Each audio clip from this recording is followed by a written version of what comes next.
So I think this is probably not really new to you, but I just want to do a short intro to give you some insights as we see the market.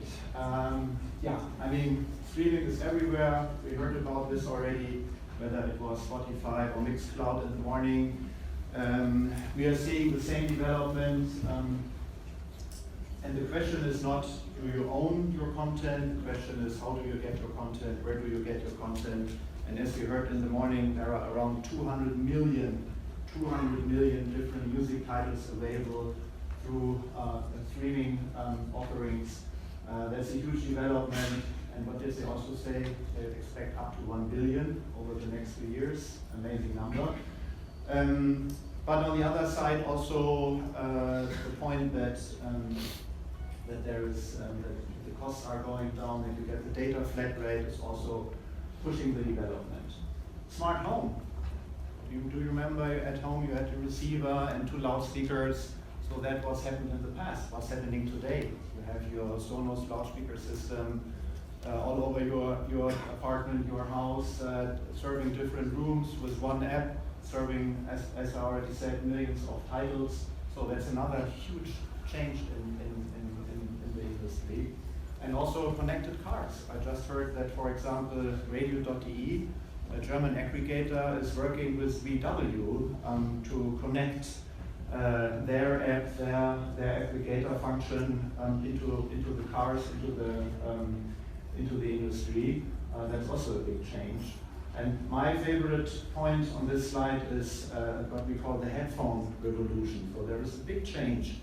If you listen to music or content via your headphone, you are much more involved than just listening to it if you're listening to it through a loudspeaker. So that's what we think is changing.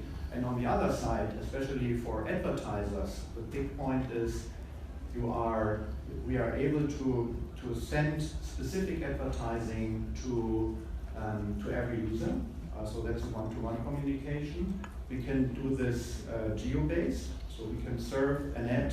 If somebody is standing in front of a McDonald's restaurant, so we can serve an ad and say, hey, do you want to get a voucher? Do you want to get a discount? So you can enter the restaurant. So this kind of high involvement, being able to serve one-to-one communication, but also being able to do this at a specific point, at a specific location, really makes a difference, and that's the reason why I'm so excited to work in this industry now. What we are also seeing, and this is probably especially interesting for us as we see ourselves as a convergent sales house, we see that there's an interesting usage of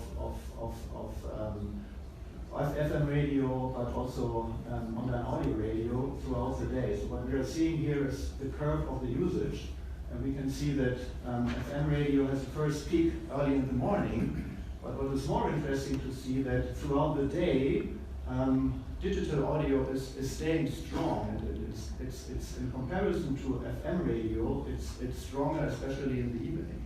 And that's an interesting development, and the reasons in my perspective are quite clear. As you can see, people are, normally they are younger if they use digital audio, and on the other side, there are, especially because of the different offering where you have a much broader variance of offerings, there is much more use in the evening. For example, you are at home, you lay on your couch and you want to listen to music, so you choose one of these thousands of different music channels that are being served. For example, you just want to lay on the couch and check your emails late at night, or you just want to do some online shopping. So music is always surround, so you can listen to music, and I think that's one of the reasons why, especially later at night, there is much more usage on digital audio. So we are saying, and we created a specific name for this new kind of way how we consume, how we listen to music, how we listen to content, is what we call the audio sphere.